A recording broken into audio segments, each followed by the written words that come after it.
Okay. Triggers, mental health triggers. Okay.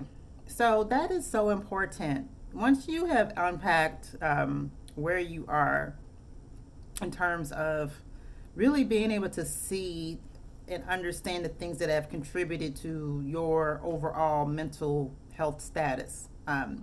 And we talked a lot about in the beginning about it being really the foundational piece is how you grew up, your family life and or lack thereof, and family life, not necessarily meaning biological, but who you grew up around, that would be, I would say, the number one factor, in my opinion, that gives you the foundation.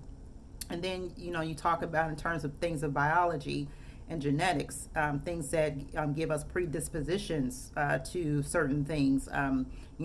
Things like depression, can run in families, anxiety can run into families. And, I would say it's kind of up in the air to me on how much of that is environmental versus biological, because people can mimic and pick up a person's personality traits and patterns and things like that. But there are some things that are chemical in nature that will cause a person to veer on the side of being more prone to developing depression or anxiety.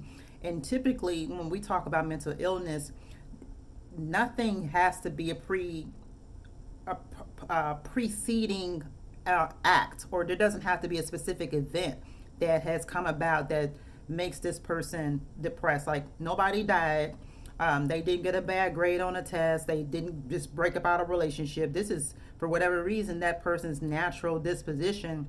And for them, they require more intensive therapy, intensive, maybe medical management in terms of they need to see a medical doctor that can prescribe medication to help offset some of those chemical imbalances.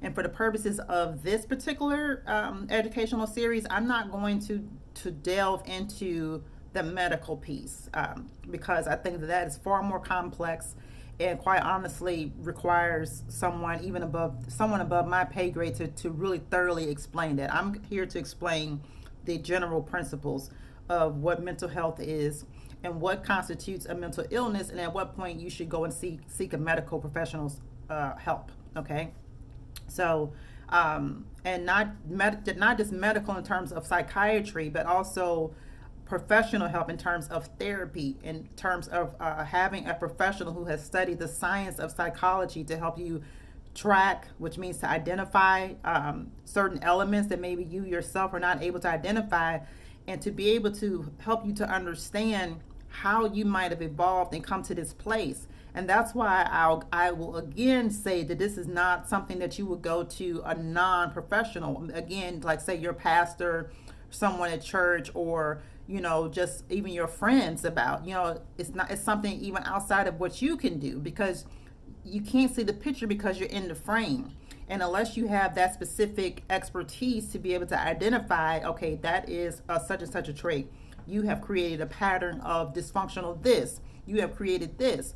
And there are so many techniques and things that you can use. Yes, you can go read about it in a book, but are you really going to apply it to your specific scenario if you're the person that's in it? Some of us can do that, but not all of us are able to, which is why I'm putting out these videos, because I come across too many people who on a regular day-to-day basis think that they're okay. And this is not to say that I'm better than them or anything like that. I just want to call it for what it is. They are walking around with dysfunctional communication styles. They're walking around with traumas that they have not unpacked and dealt with.